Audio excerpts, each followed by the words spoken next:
No ar, Jornal TV Com, aqui pelo canal 14, e a gente destaca sempre as informações de Bento Gonçalves e também aquelas mais relevantes do nosso dia a dia.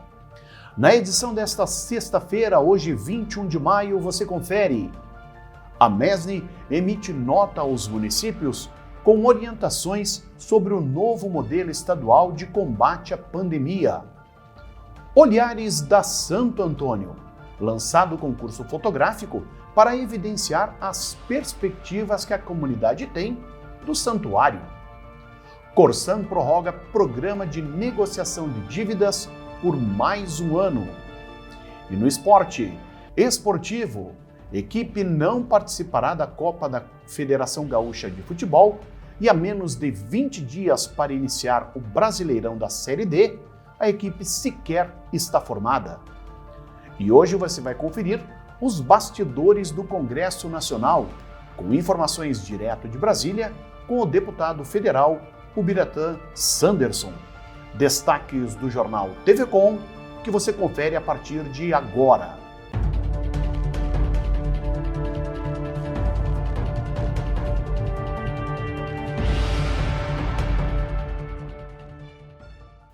A Associação dos Municípios da Encosta Superior do Nordeste, a MESNI, emitiu nota às prefeituras da região, orientando os prefeitos para que recepcionem na íntegra o novo decreto estadual que trata sobre a pandemia da Covid-19. O presidente da MESNI e prefeito de Farroupilha, Fabiano Feltrin, lembra que neste sábado a entidade fará uma reunião virtual para avaliar os primeiros dias e decidir sobre os próximos passos a serem tomados. Feltrin já sinalizou que a entidade deve seguir os protocolos emitidos pelo governo do estado, visto que o cenário está novamente preocupante. O dirigente ressalta, porém, que caso algum município entenda ser necessário a adoção de mais restrições, já neste momento, o novo modelo dá liberdade e autonomia aos prefeitos. Por parte da entidade, Feltrin lembra que, para qualquer alteração nas variáveis ou flexibilizações, é preciso a autorização de 2/3 dos 49 municípios integrantes da AMESNI. Um grupo de 10 militares do 6º BECOM, Batalhão de Comunicações, realizou na quinta-feira a doação voluntária de sangue junto ao Hemocentro Regional de Caxias do Sul. A ação faz parte da campanha do Hospital Tacchini, que visa suprir a utilização de bolsas de sangue na instituição. Este é o 3º mês consecutivo em que os militares promoveram a doação de sangue em nome do Hospital Tacchini. A intenção, de acordo com o comando da unidade militar, é manter a média de pelo menos 10 doadores por mês, potencializando assim a campanha nacional de doação voluntária de sangue conduzida pelo Ministério da Saúde e incentivar ao mesmo tempo mais pessoas a se engajarem na causa. Atualmente, o Hospital Tacchini utiliza cerca de 260 bolsas todos os meses. Neste ano, o agravamento da pandemia durante a segunda onda da Covid-19 fez as doações diminuírem ainda mais. Em março, por exemplo, foram registrados apenas 31 doadores e em abril o número subiu para 48. Ainda assim, a quantidade de doações representa menos de 40% do necessário para manter os estoques do Hemocentro Regional em patamares aceitáveis. Já está em andamento o concurso fotográfico Olhares da Santo Antônio, promovido pela Paróquia de Santo Antônio e visa selecionar imagens de diferentes perspectivas do santuário.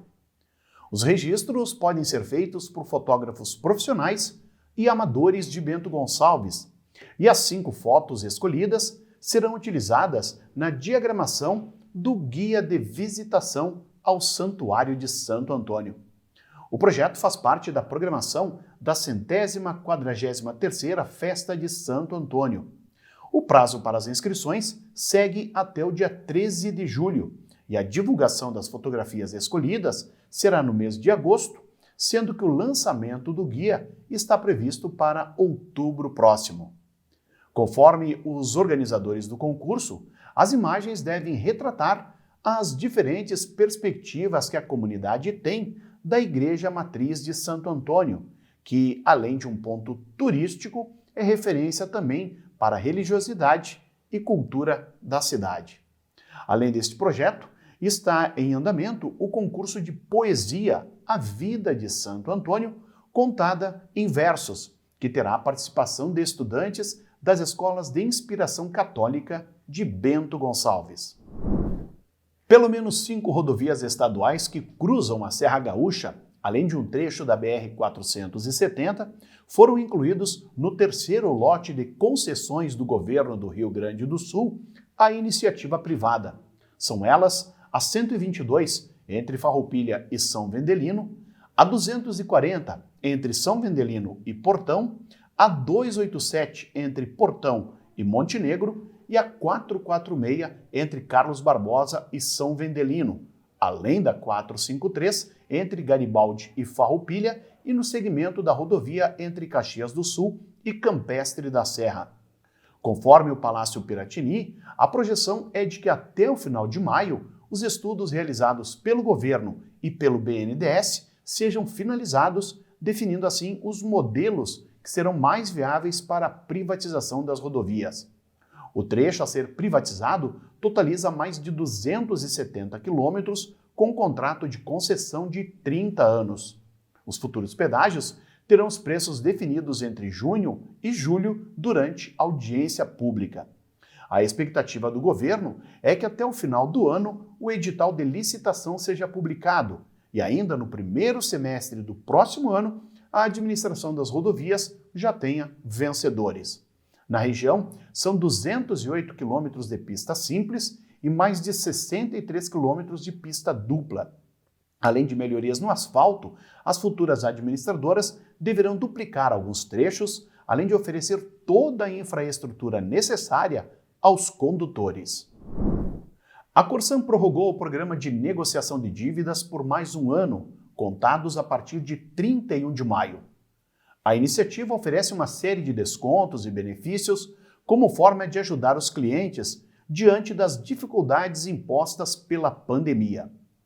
Para as faturas vencidas entre agosto de 2015 e julho de 2019, são oferecidos descontos de 99% sobre os valores referentes à multa e juros para pagamento à vista, ou 50% sobre os valores de multa e juros no pagamento parcelado, bem como isenção total de juros futuros. No caso das faturas vencidas até 31 de julho de 2015, há isenção total de multa e juros e desconto de 50% sobre o valor da dívida para pagamento à vista, ou desconto de 50% sobre os valores de multa e juros no parcelamento, além da isenção total de juros futuros. O parcelamento ocorre mediante o pagamento de 35% na entrada e o restante em até 12 parcelas. Se for feito com cartão de crédito, não é preciso dar entrada. A parcela mínima é de R$ 300 para a categoria residencial subsidiada e de R$ 50 por unidade para as demais categorias. Informações são obtidas pelo telefone 0800 64 66 444 ou nos escritórios locais da Corsan nos municípios. E agora, direto de Brasília, você confere os bastidores do Congresso Nacional, com a participação do deputado federal, Ubiratã Sanderson. Ao encerrarmos mais uma semana de trabalho aqui em Brasília, eu quero destacar a aprovação da privatização da Eletrobras. Aprovamos a medida provisória número 1031, dando condições à União para que ela faça a capitalização da empresa que produz energia e transporta energia elétrica. Nós entendemos que o Estado, enquanto governo, tem que se dedicar à segurança pública, saúde e educação. E produção de energia, distribuição de energia não é situação exclusiva do Estado, portanto nós ficamos muito contentes em ontem aprovarmos a medida provisória, como também na terça-feira aprovarmos aqui no plenário da Câmara um projeto de minha autoria que endurece a vida dos feminicidas. aqueles que cometem homicídios contra mulheres. Nesse projeto nosso aprovado aqui, não haverá mais possibilidade das chamadas saidinhas. 90 milhões de doses de vacinas já distribuídas às 27 unidades da Federação Brasileira. Isso é uma conquista nossa, de todos os brasileiros, e o Brasil hoje é um dos países que mais entregou vacina. Cumprimento a todos, em especial a população de Bento Gonçalves, e um ótimo final de semana. E agora no Jornal TV Com, a gente faz um breve intervalo e já voltamos com mais informações.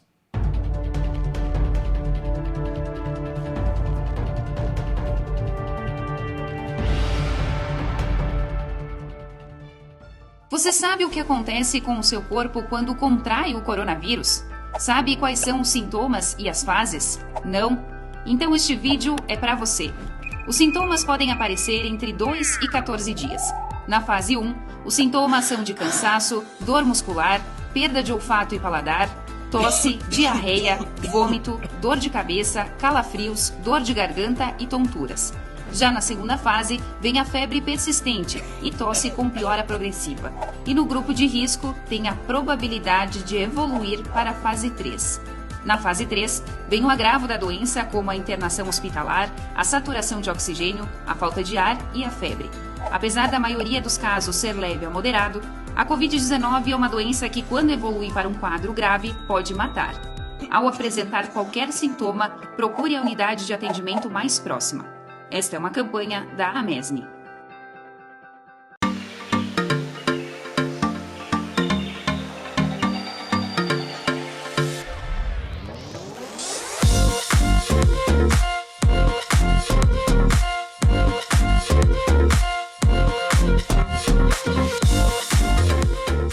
O que acontece com o mundo do vinho? A gente fala de mundo do vinho e nos remetemos a tempos antigos, tempos passados, né? Remontando uma história maravilhosa. E dentro desse mundo do vinho a gente tem a geografia, a história, a religião. E o que nós queremos trazer com isso é essa prática da experiência. E através do enoturismo a gente consegue sim transferir essa mensagem do mundo do vinho em todos os lugares. Então nos acompanhem que estamos só começando.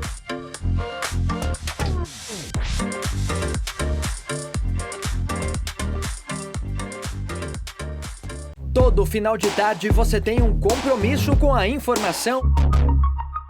Fique sabendo o que acontece em todo o estado no programa mais dinâmico da TV Gaúcha. Informação em tempo real, vagas de emprego e entrevistas exclusivas sobre cotidiano, política e cultura.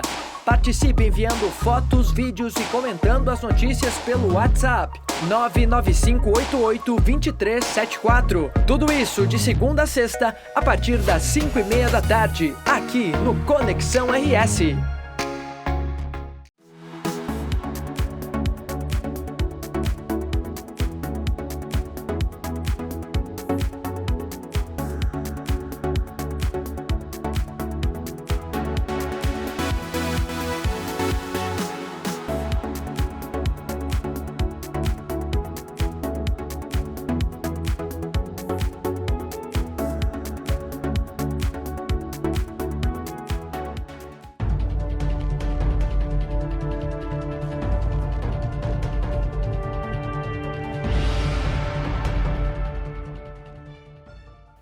A instabilidade sobre o Rio Grande do Sul avançou pelo oeste, trazendo inclusive vento e altos volumes em curto período de tempo.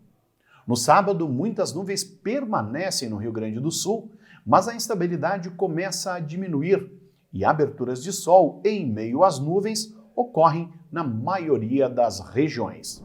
Neste sábado, a formação de um ciclone e de uma frente fria vão estimular a formação de várias áreas de instabilidade na região sul. Por isso, o tempo fica instável e chove a qualquer hora, principalmente no norte paranaense.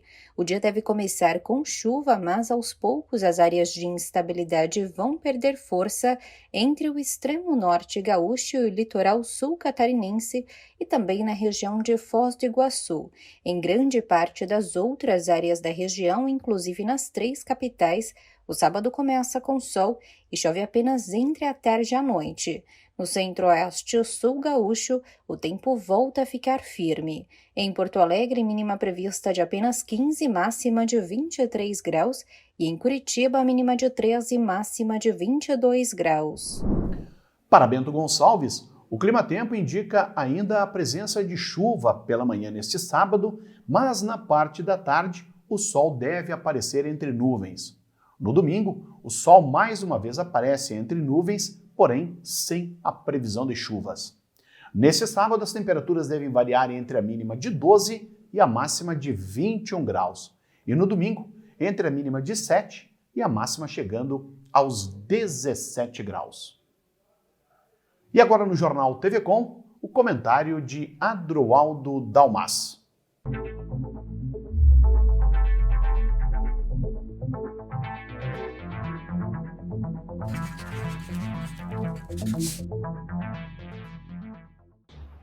Olá! Você que acompanha esses comentários deve ter visto que na quarta-feira, dia 19, hoje é sexta-feira, 21, nós denunciamos aqui que o município havia colocado entre as despesas para ser pagas com o dinheiro do coronavírus um contrato de publicidade de R$1 milhão. Contrato que havia sido feito em março do ano passado e a licitação era de 2019.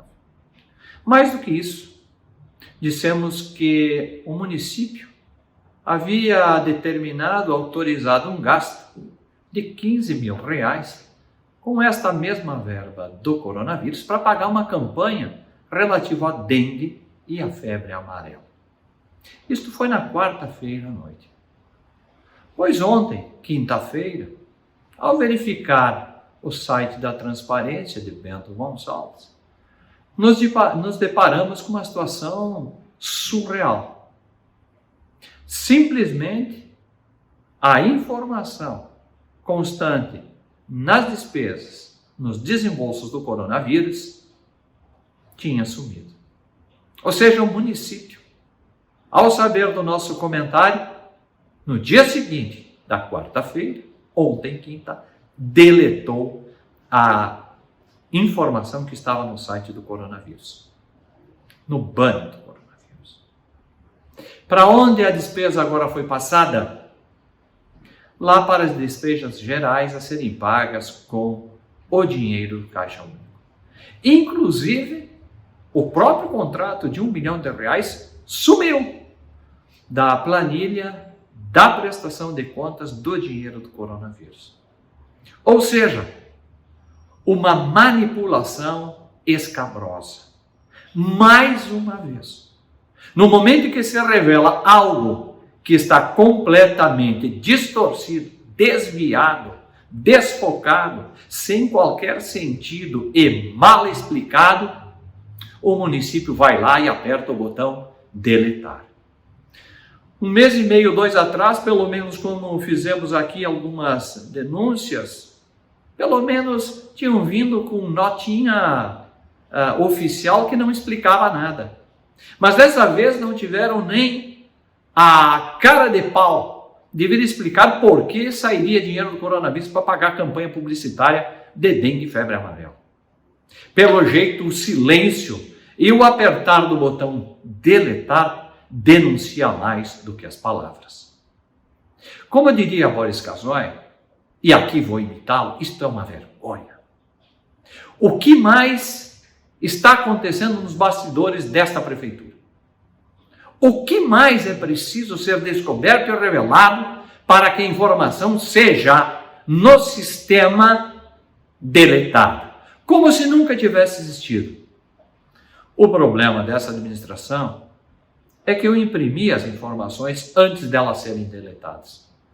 E elas chegarão às autoridades competentes, aos agentes de fiscalização, aos órgãos de fiscalização. Podem estar certo, mas infelizmente a cidade aqui não tem oportunidade de ouvir a explicação. A explicação é o ato de deletar, que só alguns ficam sabendo. Tudo de novo, uma vergonha. Vendo mais essa dessa semana, dessa administração Diogo Siqueira, eu resolvi fazer uma recomendação de leitura para esse final de semana para você. A atitude, esta e outras, me lembrou um personagem do livro Decameron, escrito por Boccaccio no século XIV.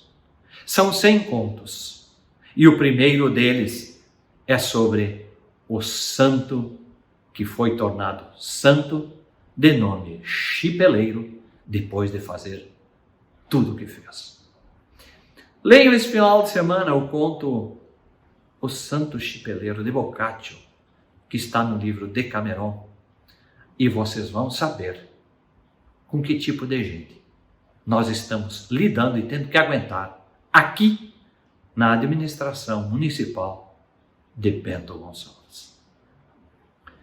Pensem nisso e fiquem com Deus.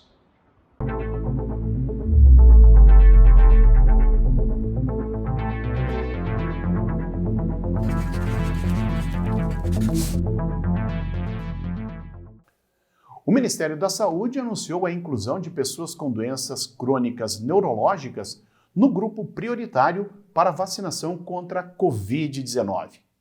Com isso, portadores de doenças como AVC, isquemia e doenças neurológicas crônicas que impactam na função respiratória, bem como doenças hereditárias e degenerativas do sistema nervoso ou muscular e indivíduos com deficiência neurológica grave, paralisia cerebral e esclerose múltipla já podem se vacinar contra a Covid-19 em todo o país. A atualização faz parte do Plano Nacional de Operacionalização da Vacinação contra a Covid-19, elaborado pelo Ministério da Saúde, a fim de orientar a população no país e os gestores locais sobre o andamento da campanha. Nele, também foi adicionado a vacina da Pfizer-BioNTech na lista de imunizantes atualmente em uso no Brasil, juntamente com orientações e especificações técnicas. O portal do Governo do Estado mostrava, ao início da tarde desta sexta-feira, os números de casos da Covid-19 em todo o Rio Grande do Sul. A ferramenta é disponível no site covid.saude.rs.gov.br monitora os casos da doença em todos os 497 municípios. Somente aqui em Bento Gonçalves, a UTI do Hospital Tacchini registrava 29 pacientes internados com a Covid-19, 3 a mais em relação aos dados da quinta-feira ou 6 a mais se levarmos em conta os dados da quarta-feira. No Tacchini, dos 45 leitos oferecidos na instituição, pelo menos 18 eram ocupados por portadores de outras doenças e um paciente apresentava suspeitas para a Covid-19. O boletim atual mostra ainda o uso de 29 respiradores, um a mais em relação ao boletim anterior, sendo que a capacidade é de 45 aparelhos. Quanto à ocupação no uso de leitos fora da UTI, cuja capacidade é de 73 unidades, atualmente 37 pacientes seguem internados, 5 a mais na comparação com os dados da quinta-feira. As informações que constam no portal são alimentadas todos os dias com dados repassados pelo Hospital Tacchini e também pela Secretaria Municipal da Saúde. Um antiviral com ação contra o coronavírus demonstrou 99% de eficácia em testes com camundongos nas primeiras fases de testes. O medicamento foi desenvolvido por cientistas da Universidade Griffith, na Austrália, e no Centro de Pesquisas Seat of Hope, dos Estados Unidos. A tecnologia utilizada é inovadora e envolve o RNA silenciador de genes para atacar diretamente o genoma do vírus, impedindo a replicação. O material é envolto em uma cápsula de nanopartículas lipídicas que levam o gene até os pulmões do paciente, que tende a ser o local mais crítico da infecção. Conforme os resultados, o tratamento para terapia em camundongos infectados com a SARS-CoV-2 melhorou a sobrevida e evitou mortes. Outro ponto positivo do medicamento é que ele é capaz de proteger contra uma família do beta-coronavírus. Dessa forma, pode ser usado no tratamento de variantes atuais ou que possam surgir num futuro próximo. Um jovem de 19 anos foi preso na noite da quinta-feira por policiais da Força Tática da Brigada Militar, acusado de tráfico de drogas. O caso ocorreu por volta das 9h30 da noite no bairro Sembranel, aqui em Bento, quando os policiais militares efetuavam ações de patrulhamento na localidade. A prisão em flagrante se deu quando ele comercializava entorpecentes para um usuário. Com ele, foram localizadas 69 buchas de cocaína prontas para comercialização e mais 50 gramas da mesma substância que seria fracionada, além da quantia de R$ 756 em espécie. Tanto o traficante quanto o usuário foram conduzidos à delegacia de polícia para o registro da ocorrência e demais procedimentos legais. E no esporte, o Esportivo não deverá disputar a Copa da Federação Gaúcha de Futebol, prevista para iniciar no dia 1º de agosto e que vai oferecer uma vaga na Copa do Brasil ou na Série D do próximo ano ao campeão. O Alviazul pretende direcionar os seus esforços para a Série D do Campeonato Brasileiro e para as competições estaduais de base, sobretudo o Campeonato Gaúcho Sub-20. Os clubes vizinhos, por sua vez, confirmaram participação na competição estadual. São eles a Associação Nova Prata de Esportes, que está na Terceirona Gaúcha deste ano, e a Associação Garibaldi de Esportes, que no momento não disputa competições em nível profissional. O Brasil de Farroupilha, que vai disputar a divisão de acesso deste ano, confirmou interesse, mas aguarda a definição do regulamento e outros detalhes para verificar a viabilidade da sua participação no campeonato. De acordo com a direção do Esportivo, o clube está focado agora no objetivo de fortalecer a categoria Sub-20, que já tem 2 competições, e o profissional na Série D. No entanto, faltando menos de 20 dias para o início da competição nacional, o Alviazul sequer iniciou os treinos, uma vez que nem o time está completo no momento. Bento Gonçalves será palco da abertura do Campeonato Gaúcho de Enduro de 2021. A primeira etapa da competição estadual ocorre neste final de semana, no próximo domingo, a partir das 9 da manhã, no Parque Gasper, na linha Eulália. A prova deve reunir cerca de 150 pilotos de diversas partes do estado. A cidade voltou a sediar etapas da competição estadual de Enduro em 2019, após 18 anos. Estarão em disputa 12 categorias, divididas em 2 modalidades de prova, oficiais e trilheiros. O trajeto inicia na linha Eulália e percorre localidades de Monte Belo do Sul e também do Vale Aurora. A organização fica por conta da AGPE, em conjunto com o Trail Clube de Bento Gonçalves. Estas, então, as informações do nosso jornal TV Com desta sexta-feira, hoje 21 de maio. Nosso programa tem reprises amanhã, às 7 horas e também ao meio-dia. Você, baixando o aplicativo Conecta TV Com, pode conferir a nossa programação em qualquer smartphone, uma vez que é válido para Android e também iOS. Boa noite!